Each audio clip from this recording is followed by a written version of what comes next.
শোনো বোন, তুমি তো সব কিছু জানো। আমি তোমার বড় সতীন, আর তোমাকে এই বাড়িতে বিয়ে করিয়ে নিয়ে এসেছি কেন সেটাও জানো। আসলে আজকে 10 বছর হয়ে গিয়েছে আমাদের বিয়ের বয়স। আজ পর্যন্ত আমি একটা সন্তান দিতে পারিনি। আর আমি আশা করছি আমি যে সুখটা দিতে পারিনি এই ফ্যামিলিতে, যে সবার মুখে হাসি ফুটাতে পারিনি, সেটা তুমি করতে পারবে খুব তাড়াতাড়ি। আমাদের বংশে প্রদীপ জ্বলবে। এই যে এই শরবতটা আমি নিজের হাতে বানিয়েছি, এই শরবতটা খাও। শরবতটা খেলে তোমার শরীরে অনেক এনার্জি আসবে, অনেক সুন্দর করে বাসর করতে পারবে। এ নাও, শরবতটা খেয়ে নাও।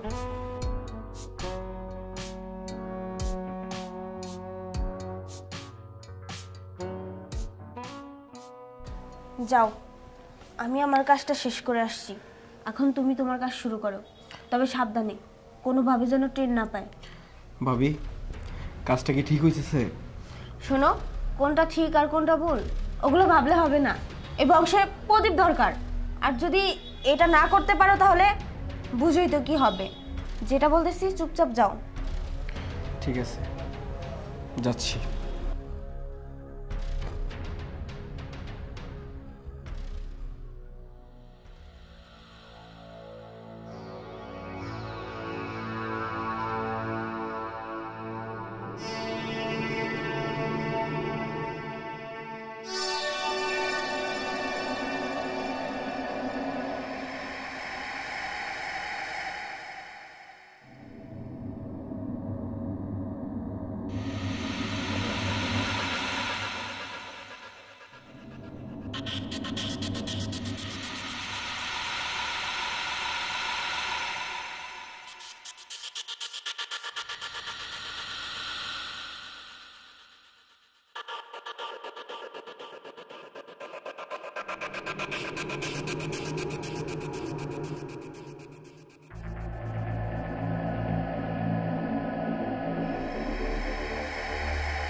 এমন লাগতেছে কেন?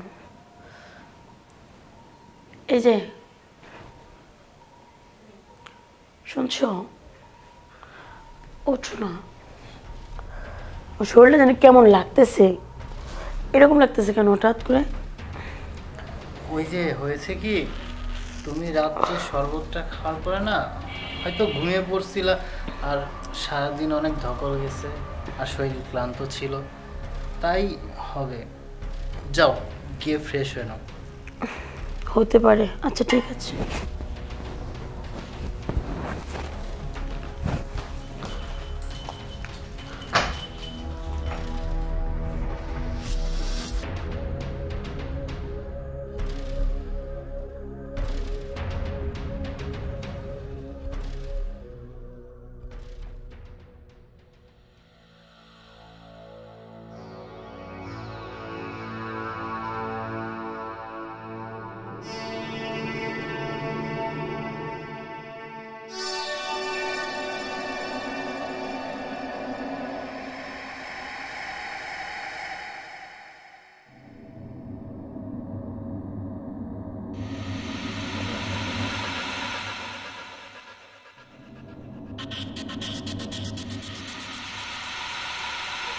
কি ব্যাপার জাবর? আরে ভাবি, দেখেন না, যে সুখ পাইছি সে মায়াটা না ত্যাগ করতে পারতেছি না, বুঝছেন? ও আচ্ছা, তাই নাকি? আমার দেবরটা তো খুব বড় হয়ে গিয়েছে। আমি তো প্রথম মনে করেছিলাম না কিছুই হবে না, এখন তো দেখতেছি প্রেম প্রেম ধরছে, তাই না? আর এটা প্রেম রোগ না তো ভাবি, এটা তো মন রোগ, মনে ধীরা। আচ্ছা ভাবি, একটা কথা বই, আজকে যদি ডোজটা বাড়ায় ডাবল দেওয়া যায়, ধরেন সারা রাতের জন্য, তাহলে একটু ভালো হইতো না? শোনো দেবর, আমি ভালো করে একটা কথা বলি, তুমি সুখ নাও, মজা নাও, যা ইচ্ছা তা নাও, তাতে আমার কিচ্ছু যায় আসে না। তবে আমি যেটা চাই সেটা কিন্তু খুব তাড়াতাড়ি পেয়ে যাই, না হলে কিন্তু সব কিছু হয়তো টের পেয়ে যাবে। যেভাবেই হোক আমার জিনিস আমার লাগবে, আর কিছু বুঝতে চাই না আমি। আরে ভাবি, আপনি রেনে কোনো টেনশন করেন না। আপনার কয়টা লাগবো আমি এক রাতে তিনটা দিব আমি আপনারে, বুঝছেন? আচ্ছা, তাহলে আজকে একটু বেশি করেই দিব, আর তুমিও বেশি করে নিও, ঠিক আছে? ঠিক আছে, তাহলে আজকে রাত্রে ওই ডাবল করে ডোজটা দিয়ে দেন, আর আমি একটু বেশি করে মজা নিয়ে নিব না। আচ্ছা ঠিক আছে। তাহলে ভাবি আমি বাজারে যাই, একটু ফল ফ্রুট নিয়ে আসি, খাওয়ার একটা শক্তির প্রয়োজন আছে না। ঠিক আছে, যাও। গেলাম।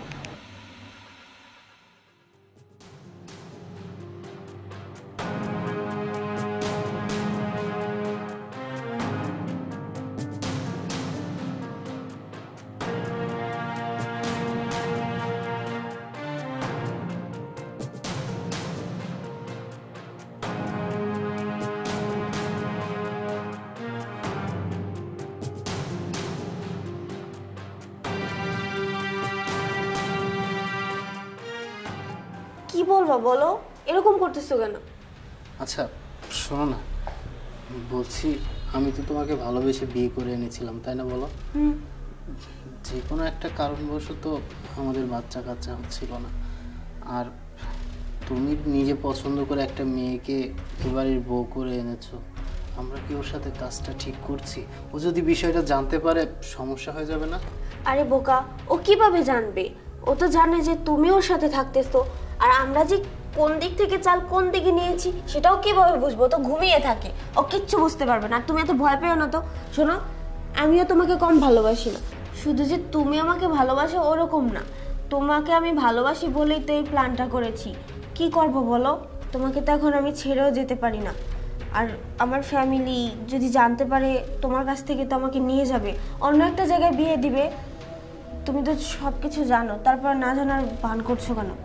হ্যাঁ জানি তো, আমার লক্ষ্মী বউটা তবুও নিজের স্বামীর ভাত ছাড়বে না। ঠিকই তো আসছে, আমি কি দিব তোমাকে ওর সাথে ঘুমাতে? শোনো, এই জন্যই তো তোমার ছোট ভাইয়ের সাথে সব কিছু করাচ্ছি। তুমিও না অনেক দুষ্ট হয়ে যাচ্ছ দিন দিন। বুবু, তোমার সাথে কিছু কথা ছিল। হ্যাঁ বলো, কি বলবে? আসলে ইদানিং না আমার যেন কেমন কেমন লাগতেছে। কেমন লাগতেছে? এই মাথা ঘুরতেছে আর বমি বমি, আর কেমন যেন শরীরটা দুর্বল লাগতেছে।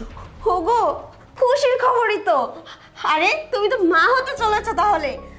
আমাদের বংশে প্রদীপ আসতেছে, সত্যি অনেক খুশি হয়েছে আমি।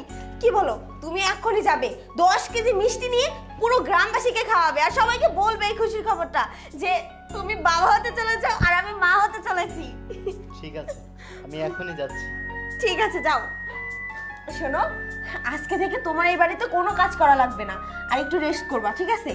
যখন যা লাগবে আমাকে বলবে, তোমার যেটা খেতে ইচ্ছে করে শুধু আমাকে একবার বলবে, আমি সব কিছু খাওয়াবো তোমাকে, ঠিক আছে?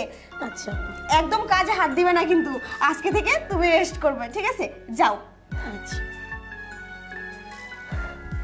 যাক, আমার স্বপ্ন আশা সব পূরণ হবে, বাচ্চা হবে, আমি অনেক খুশি হয়েছি।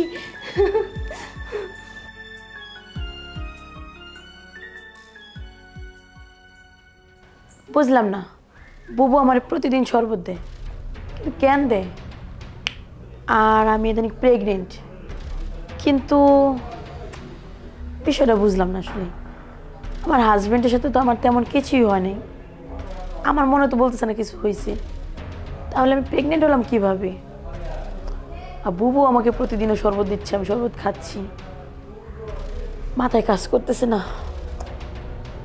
তাহলে কি এই শরবতের মধ্যে কোনো ঝামেলা আছে? আজকে এই শরবত খাবো না, দেখি আসলে কোথায় ঝামেলাটা। হাজব্যান্ডের সাথে সময় না কাটিয়েও যদি প্রেগনেন্ট হই, আজকে বিষয়টা দেখতে হবে, সব বিষয়টা কি।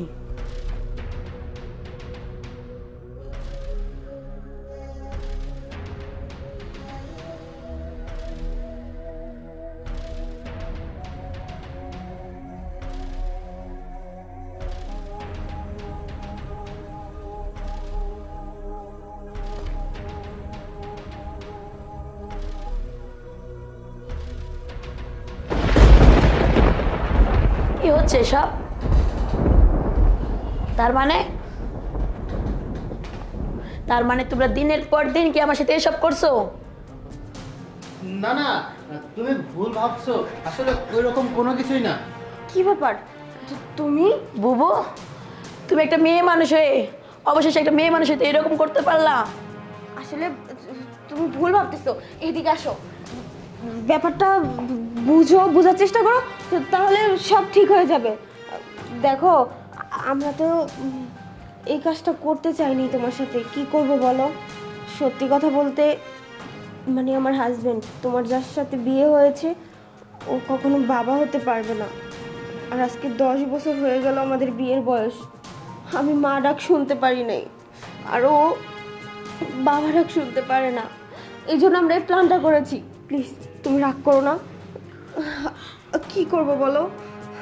মানুষ যদি জানাজানি হতো যে ইমরান কোনোদিন বাবা হতে পারবে না, তাহলে মান সম্মান আমাদের শেষ হয়ে যেত।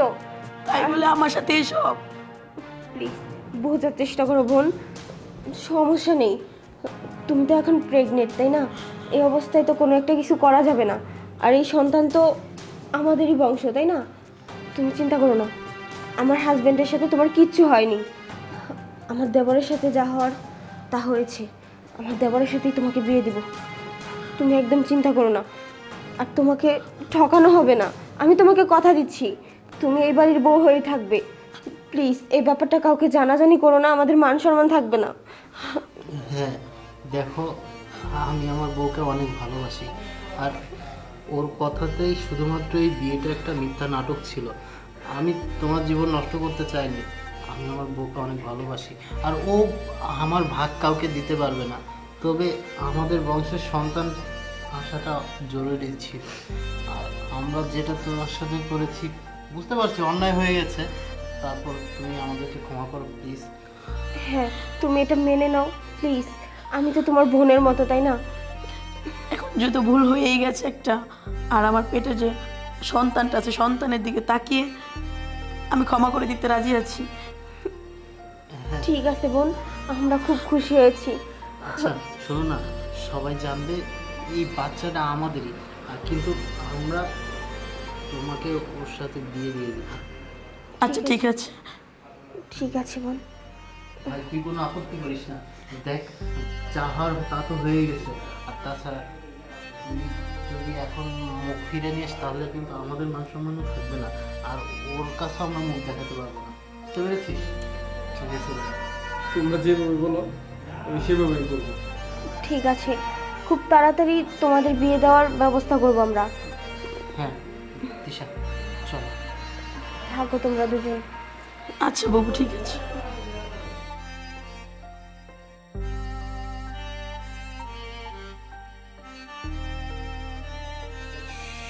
শোনো, ভাবি হোক যেই হোক, আমাদের ভাই এবং ভাবি যেইটাই করছে তারা তাদের ভালোর জন্য এবং আমাদের মঙ্গলের জন্যই করছে, আমাদের বংশের প্রদীপ জ্বালানোর জন্যই করছে। সেটা বাইরের কারো কাছে যেন না বলো। সেটা যদি কারো কাছে বলো, তাহলে কিন্তু আমাদের এই সংসারে বা আমাদের এই গোষ্ঠী কারো মান সম্মান থাকবো না। বুঝতে পারছো? কারো কাছে বলবো না, কারণ এবারে তো বউ আমি, তাই না? এইবারই সম্মান মানে তো আমার সম্মান। চিন্তা করবেন না, সম্মান রাখার চেষ্টা করবো। আচ্ছা।